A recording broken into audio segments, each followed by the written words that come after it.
Percy Jackson Solo's your favorite character? Probably. If you don't know, Percy Jackson is one of the most goated characters in all of fiction. He serves as the protagonist of the Percy Jackson books, movies, and TV show, and he's strong enough that he could beat some of the Avengers with his powers. But how strong is he really? Can he beat villains like Sukuna, Voldemort, Elon Musk, or even Homelander? Well, that's what we're here to find out. We have 3 tiers here: Percy Victim, for people who Percy beats, Either Way, for characters where it's pretty close, and Sends Into Elysium, for characters who put Percy in a pack.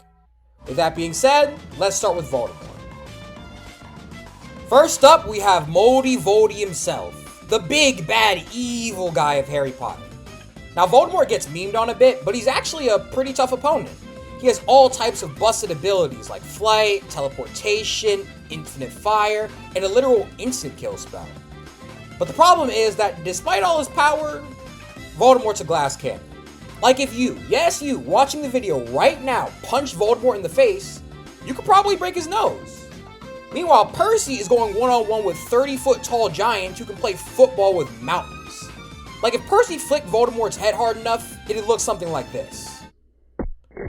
Combo that with Percy having faster reactions, and while it isn't impossible for Voldemort to win, it is pretty unlikely. He goes in the Percy Victim tier. Next up, we have Sukuna, and this one was pretty tough. Sukuna, unlike Voldemort, is nowhere near being a glass cannon, but he has the same level of crazy abilities depending on the version. I think the issue with this battle, though, is how many versions of Sukuna there are. You have 1-finger Sukuna, 3-finger Sukuna, 15-finger Sukuna, loser body Sukuna, Heian-era Sukuna. It's just too hard to keep track of it all. It also depends on what Sukuna starts with.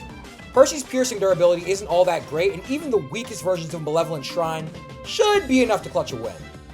But if Sukuna tries to go for close quarters, he's probably cooked. Even in his Megami and Heian-era states, he just doesn't have the physical strength to deal with a guy who can shake a multi-mile glacier with a sword swing. Especially when said sword swing is from a sword that dissolves you from the inside out when it cuts you. Sukuna tries to summon Big Raga and just spams his slash attacks, he'd probably be fine. But if he tries to Mike Tyson, then I promise Percy's gonna turn into Buster Douglas real quick. I'm gonna put this down as our first Either Way tier for the day. Next up, we have Jason Voorhees, and this was a matchup I was looking forward to. Who better to kill a superpowered camper than Jason Voorhees? And who better to whoop a dude named Jason than Percy Jackson? Look, Jason Voorhees is tough, I'll give you that. He's long gone past the point of being your everyday street-tier horror villain. Nowadays, he has all sorts of abilities, from resurrection to regeneration to even teleportation. But at the end of the day, what is he even going to do here?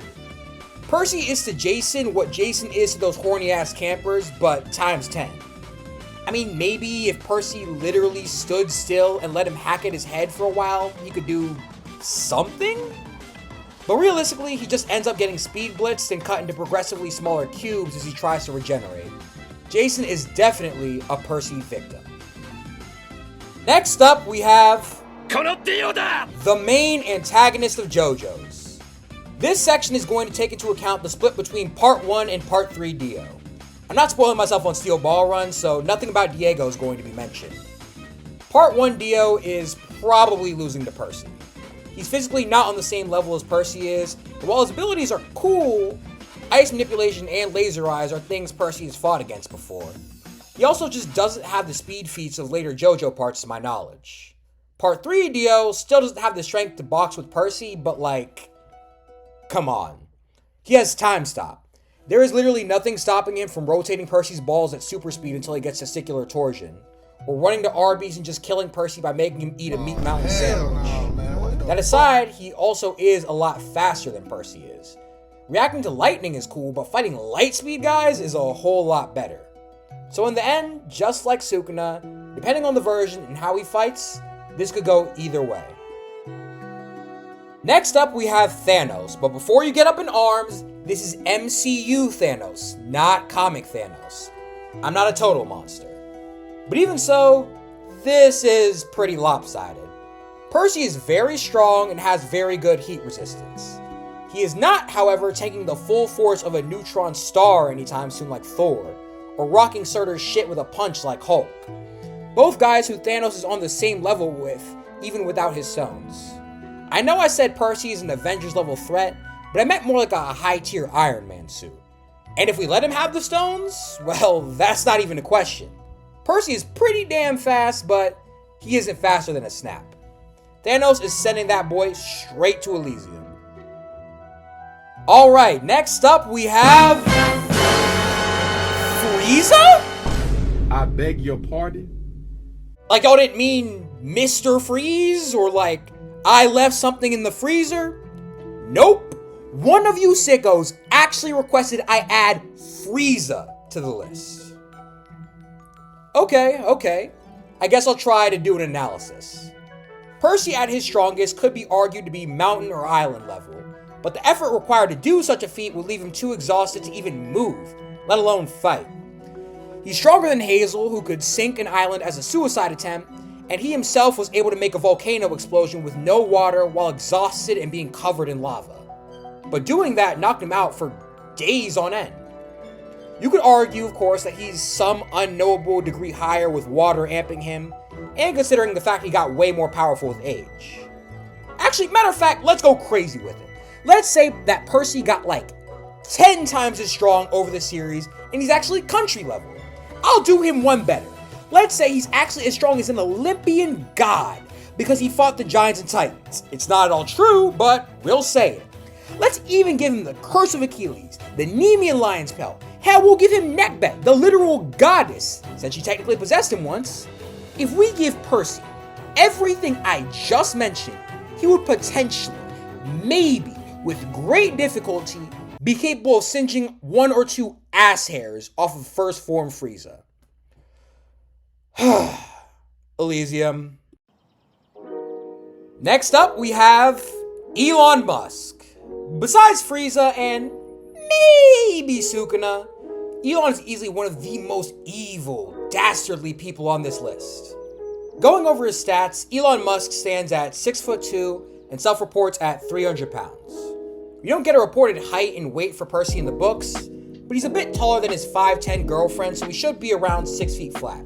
And considering he doesn't look like this, he should weigh considerably less. However, despite the height and weight advantage, Percy should take this. For one thing, he has much better combat skill. Percy's been fighting since he was 12 years old in life or death battles. Elon, by contrast, has no known fighting experience that doesn't constitute attempted Twitter dunks. There's also the matter of speed. The average man has a reaction time of 250 milliseconds. Elon, as anyone can see, is clearly below average, so we'll round his up to 300. Percy was dodging gunfire as a 13-year-old, which even assuming a fairly long starting distance for the bullet, would put his reactions 30 times over that of Elon Musk's. He also should be slightly stronger. The average man comes in with a punching power of about 100 to 450 joules of force. Elon, once again, should be at the lower end of that with about 100 joules of force. The force Percy is capable of striking with is a little bit higher, with calcs putting him in excess of 20 million joules, or 200,000 times that of Elon Musk. Despite the height and reach advantage, Percy's speed and strength alongside his combat experience mean that Elon Musk, for once, is actually the victim. Our penultimate character for the day is Kaos from Skylanders. Now I know this might come as a shock, but this one isn't even close. When I first started researching Kaos, I figured he'd be pretty tough, but well within the range of what Percy could handle. I was not prepared for what I found. Kaos is, in a word, absolutely cracked. You could drop him in early Dragon Ball Z and he'd actually be kicking ass. Kaos scales significantly above Skylanders like Spyro, who are capable of operating on an interstellar scale, moving around planets like nothing. That's already well beyond what Percy can do, but it gets worse. So much worse. Remember how I said characters like Sukuna and Voldemort had lots of abilities? That's absolutely nothing compared to Kaos.